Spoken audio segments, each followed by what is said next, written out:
Hi, everybody. Welcome to Creative Nonfiction. Ooh, yes. My name is Maya Jeffra. I'm going to be the facilitator of this section of the course. Um, I'm fairly new at Central Washington. This is only my second quarter, but I had a wonderful time last quarter with the the graduate nonfiction course and also teaching the fiction writing course, which some of you were in. So it's a pleasure to be working with a few of you again. And now we're in a completely different genre, or not that different. Well, maybe. I don't know. We can debate that as time goes on. But this is creative nonfiction. I want to go over some logistics. Want to just kind of cover the bases with the syllabus and the expectations that um, I particularly have in a classroom. You can get a little familiar with my style, but then also just to set you up for success. You all have taken now one of the introductory courses, and you have become somewhat familiar with genre conventions in general. But this presumably is the first time that you are delving very specifically into the elements of creative nonfiction, and certainly to workshop creative nonfiction and to focus your energy on what that means. And what that means is a great question. Creative nonfiction.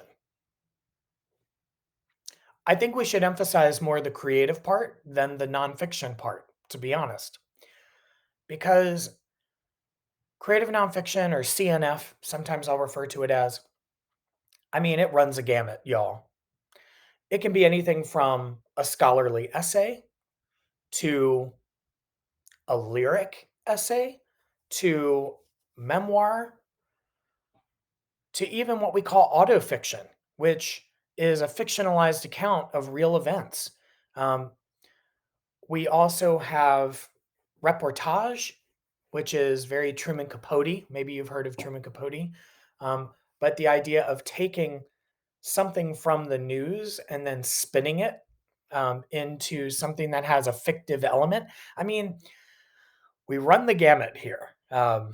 It's it's a very broad genre, but maybe we could say that about every genre. And truly, genres like with labels like poetry, fiction, nonfiction are merely there to create some sense of category, but ultimately, these things all blur into one another. It's our scientific mindset to label.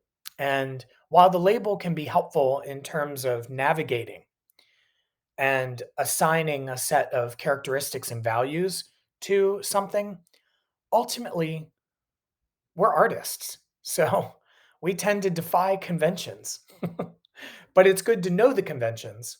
It's good to know the determined characteristics in order to then kind of play around or experiment with the boundaries of those characteristics. But we are certainly going to do that in this class because even though I think it's important to learn standards, the great artists did not necessarily exist within standards, right? And I would be a hypocrite if I tried to purport standards because I tend to love genre bending. Um, I write in all three genres, or the major genres. Of course, they're more than just poetry, fiction, and nonfiction. But I tend to write in all three. And you know, some some people call one of my books of nonfiction a poetry collection. Some people call my book of short fiction reportage. Um, element stories from that collection have been published in as nonfiction. So the genre blur is very much a part of my practice. Doesn't have to be of yours, um, but I like to preface any discussion of a genre with understanding that we learn the convention and then we learn to defy it if we want to. And we will learn some of the conventions in this course because we're doing the very first deep dive into a genre. And we want to make sure that you know how most people recognize creative nonfiction and the various ways that it is illustrated. And then, of course, we'll play around. Yeah. Alrighty. Let's just go into it though. Again, my name is Maya Jeffra. I write in all three genres. I've published two books of nonfiction, a book of short fiction, and a forthcoming novel. And I'm currently working on um, a nonfiction based novel that I'm very excited about. And as writers, we're not allowed to talk about it until enough of it is on the page. This workshop considers the varieties and forms of the creative essay, its historical evolution. We're going to be emphasizing professional models. We're going to look at the uses of research and the development and application of criteria for evaluating and revising essays. And this is going to be a workshop based course as well as a process course. We will always have exercises to experiment with the different modes that all constitute creative nonfiction. We want to make sure that we are looking at the lyric essay. We want to make sure that we're looking at the braided essay. We want to make sure that we're looking at a lot of these kind of popular forms that exist in contemporary creative nonfiction. And we will primarily focus on contemporary. I think that's very important since you all are practicing artists. You should know what the conversation is currently in our culture. So most of our readings will be derived from roughly the last 10 years, even though I'll dip a little bit into history. For example, you got to read James Baldwin if you're going to be writing creative nonfiction because he's one of the best. And we should always pay homage to those who revolutionized the form. But we're going to be looking more at emulations of all of those innovative writers and to see what creative nonfiction writers are doing now and the now and the now so that you can be contributing to that conversation with the work that you create. All right. You can look at the learner outcomes from the syllabus. By the way, the syllabus is at the top of the modules. You should be able to see it. It's pretty clear. I would print that out or at least have a downloaded copy because that's going to have all of the readings that are required for our course. Um, and most of the readings will be on Canvas. Um, most of them will either be links to online publications or to uh, scanned work that I uploaded. But we do have one book, and it's pretty great. It's called Tell It Slant, and it came out like I think 2 years ago. It was recommended to me by a colleague. Um, I had not experienced this book, and so I read it last term, and I really, really enjoyed it. And it also has an anthology of nonfiction in it that is is pretty much across the spectrum of forms and styles. And so I was excited about that because if we're going to be trying to understand what creative nonfiction is, we need to read all kinds of different types of creative nonfiction since that spectrum is so broad. Um, so we're going to be reading quite a bit of the anthologized creative nonfiction work in this book, as well as the chapters, in order to become more and more familiar with some of the identified conventions of creative nonfiction. But then I, of course, am populating with other stuff as well to even more broadly represent the types of creative nonfiction that are out there. It's really important that we read diverse writers, not just in identity, but in subject matter and in form. Because who knows, we may glom on to a type of form or style or writer that we haven't encountered before. And that could inspire you to indulge in some experimentation or at least some brand new ways of writing. And of course that's what we want to be doing in a classroom, right? In a course that is designed to cultivate what may become our creative nonfiction practice. So exciting. So, um, please make sure you get Tell It Slant um, immediately. It's very easy to procure. You may have even already done it because we're reading in it right away. All right. Um, I'm going through the syllabus. You're welcome to go through it with me. I'm on page 1 at the bottom. I just want to let you know how we're going to assess the course, assess your performance in the course. Um, Even though I don't want you to think about it as performance, you're not performing for me. I mean, this is a chance for you to be in an organized space with fellow writers to begin to fashion your voice as a creative nonfiction writer. And so this is serving you. But unfortunately, we live in a capitalist society that requires assessment, right? Some kind of result based to something that should just be very process oriented. I'm just going to be transparent about that. We must assess. And the way that I've come to strategize that is to one, have weekly discussions, to have deep discussions about the assigned readings. That way, we read carefully and we don't just read for pleasure. Hopefully, you will. I think I've assigned some really good essays and creative nonfiction work, but that you also are looking under the hood of these works, that you are examining them and finding strategies or craft that you feel convey evocatively or effectively the intent of the author. And that way you can grab those strategies, those craft techniques, and apply them to your own work. Um, in some cases, it might be a direct hit, right? You may discover a strategy that you love so much, and it becomes a part of your matrix for or your toolbox for writing. Or maybe you will use it as a way to inspire a deviation of that strategy. Or maybe it's just something so foreign to you that you just want to try it on and see how it lands. Remember, we're here to cultivate, not to prove that we're a good writer. We're here to cultivate better practices to make us a better writer. Always keep that in mind. This is a process course. This is about developing, not about proving that you're already good. Because those who tend to err on the side of just proving that they're already good tend not to improve as much.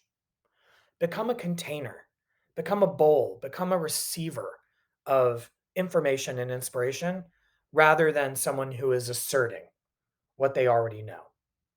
Yeah? Let's all work to improve ourselves. How we're going to assess, sorry about the, the digression. That's an art in creative nonfiction, by the way. We're going to be having those discussions and exploring how the readings are doing what they're doing. Yeah. And we all have different taste levels and different um, kind of predilections of what is good. So the fact that we're going to be engaged in discussions with one another and influencing and inspiring each other to kind of see how the readings are doing what they're doing could be really terrific, right? It's going to open our minds, and we need that.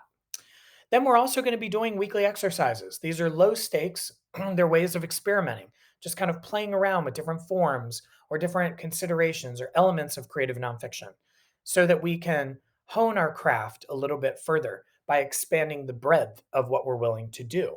So they're kind of forcible exercises in order to expand that. But then, of course, we're going to be writing, I don't want to say formal, but more highly intended works in progress. We're going to be doing two of those and submitting them and engaging in workshop. Um, and in this case, asynchronous peer review. I'm going to be putting you into groups, small critique groups or review groups. I don't like the word critique. Let's just say small review groups. And that review group is going to be with you for the entire term. And you all will be reviewing each other's work and forming a relationship with one another so that you can kind of be champions of each other um, going forward and maybe even spark a relationship that goes beyond this term. Maybe you maybe you develop a relationship with one another where you can continue to be advisors um, and readers for one another because we all need that. We need people to read our work so that we can glean insight that is outside of our own genius. And so we're going to be turning those drafts in with intention statements and and then we're going to have these small groups help us realize those intentions. In addition to those small groups, you're also going to be assigned a specific peer reviewer that is outside of those groups who will write an even more involved review of of your work in progress. So you can see you're going to get lots of close eyes on your work. You're going to have the initial responses from your group that you're going to be assigned for the quarter. You're going to have a specific peer review, written peer review from another writer outside of your group. And then, of course, you're going to be getting my feedback so that you basically have the opportunity to triangulate all of these different voices and perhaps fuel what becomes perhaps the most important aspect of the course, your efforts towards revision. And that's going to be in a portfolio that is accompanied with revision statements where you are thinking critically about your creative process. We always want to marry the critical and the creative together. That tends to make for a better realization for you without necessarily impeding on the creative practice. Um, those things marry very well together. They allow us to keep improving, to identify what it is that we do in our work, to be aware of ourselves as as artists and what we tend to gravitate towards, and ultimately figuring out what kind of writer we are. And even though that will change and evolve over time, it's good to at least be aware of oneself, especially if you're going to be writing truth, which of course creative nonfiction tends to champion. All right. You can read the rest of the syllabus in your own time. I'm just going to remark briefly on the weekly schedule. So whew, trying to encapsulate all of creative nonfiction into a quarter is wild because we have to be thinking about the elements of good writing and specifically the elements of good nonfiction writing, which we are going to do, and it is going to be peppered throughout the quarter. But we also need to look at the various forms of creative nonfiction. So, what I have done is I've kind of combined the weeks in that way with the types of topics that a lot of creative nonfiction covers. So, if you look, week one, for example, the topic is the tradition of the personal essay, but then also writing about memory. Yeah. And then the second week is writing about family. The third week is writing the physical world. The fourth is writing history. The fifth is writing identity, but then also looking at the form of the lyric essay. Week six is cultural criticism as a topic, but then also looking at the form of the braided essay or collage. So it continues in that way where we look at form, but we also look at prevalent topics or subject matters that tend to revolve consistently around creative nonfiction. And then in the midst of all that, we're also examining craft techniques. the elements of good creative nonfiction and how authors achieve their intent successfully through the utilization of various strategies. Okay. So you can see that every week we'll mostly be reading from Tell It Slant. Most of the weeks there is a relevant chapter that I feel works incredibly well. And we're pairing that with with various writers so that we can kind of synthesize what this book that is about creative nonfiction, how it becomes illustrated through strategies of a rather diverse kind of collection of various nonfiction works and writers. And we'll always be trying to synthesize those things. Yeah. And in the midst of all of that, my lectures will primarily be about process so that we can then kind of juxtapose process with content, with forms, and with elements. And so they all work together because, I mean, as you know, creative writing considers so many things in order to warrant itself to be successful. And that's true of all art. It's creative problem solving. And it tends to be a great challenge, even though hopefully, as you feel as I do, it's also great joy. And in particular, creative nonfiction has this amazing ability to have us understand ourselves in relation to the world. I mean, honestly, the reason why I write creative nonfiction is to maintain sanity. I tend to write into my fears. I tend to write into my uncertainties. I tend to write into the questions that I have that keep me up at night. And in all cases, the process of that creative writing, the process of this nonfiction writing, really does help me feel more connected to the world, to make me be more present. And ultimately, it has done the most for my happiness. I love writing fiction and I love writing poetry, don't get me wrong. But nonfiction has probably saved me more than any other genre writing that I do. Maybe it has that same effect on you. All right. For this week, I'm asking you to jump into a later chapter in Tell It Slant because there's this chapter on the basics of good writing in any form. And I think we got to start there.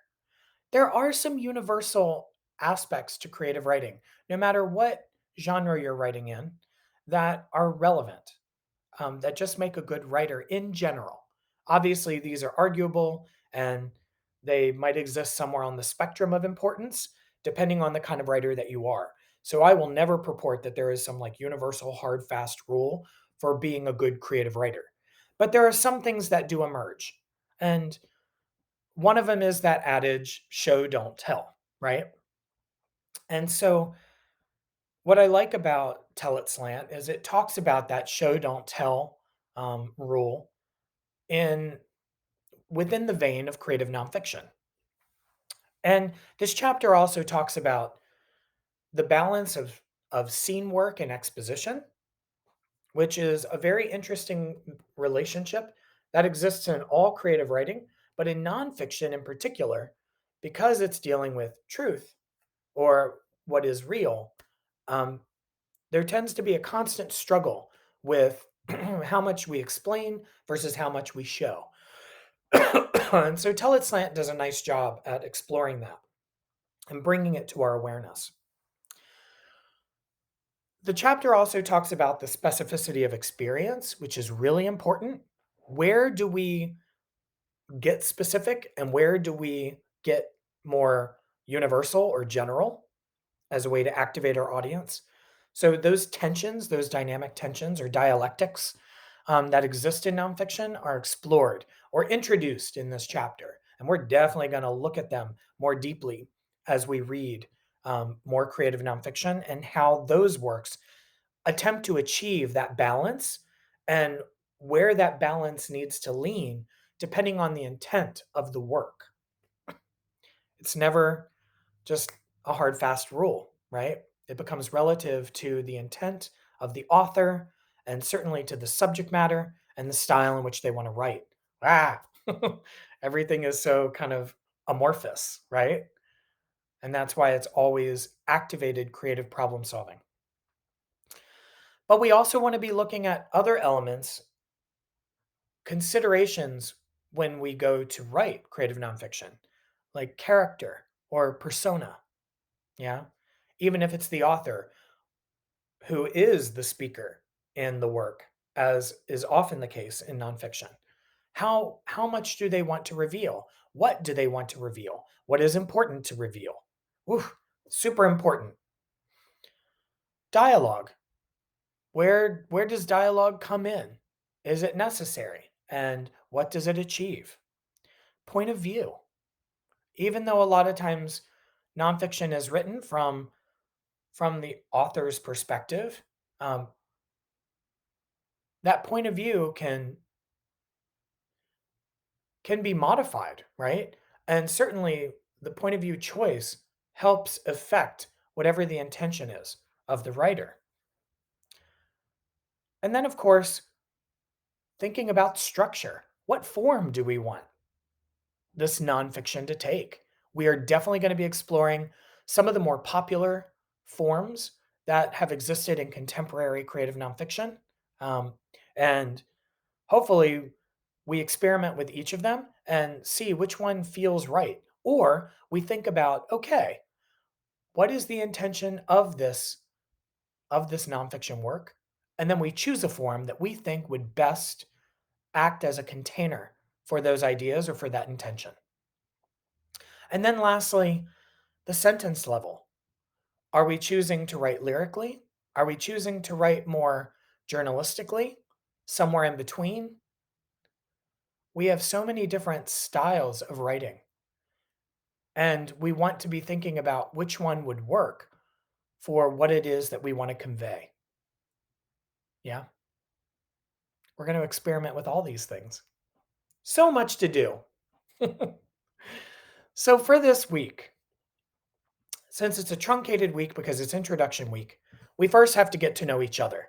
Um, so I'm asking you to make one of those intro videos, yes, but also in that intro video to um, to reflect on the readings. So, like I said, I'm asking you to read chapter 12 from Tell It Slant, The Basics of Good Writing in Any Form.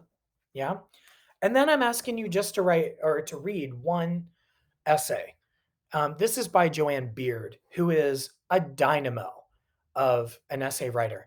And the essay that I'm asking you to read is The Fourth State of Matter. Um, I think it's one of the best written. And so, what I'm asking you to do is to engage with it and identify what you think is working best, right? A craft strategy that Joanne Beard utilizes as a way to create effective um, intention and meaning in the work. I just want you to engage and and to be looking for craft elements that you discover through the investigation of this essay. Have fun with that. And then, of course, I'm having you write an exercise because we always have to be exercising. The only way to become a good creative nonfiction writer is to read creative nonfiction and to write creative nonfiction. And of course, to experience the world in whatever way that looks like for you. So we're always going to do both. We're going to be reading, we're going to be experimenting, reading, experimenting. And then hopefully we cultivate works in progress that are inspired within you. That's what we're doing this week. I say just get to work. Have fun with Beard's The Fourth State of Matter. Become familiar with Tell It Slant. If you have any questions, please feel free to reach out to me. Um, my email, my cell phone, and Zoom possibilities are all at your fingertips. I will be populating the rest of the Canvas shell very soon. I've just been kind of honing in on some of the exercises, but soon the entire shell will be populated so that you know what to expect for the entire quarter. In the meantime, just be a little patient since I'm trying to figure out what are the best types of assignments to assign for our particular class. Otherwise, I very much look forward to working with you. Good luck this week. Have a good time.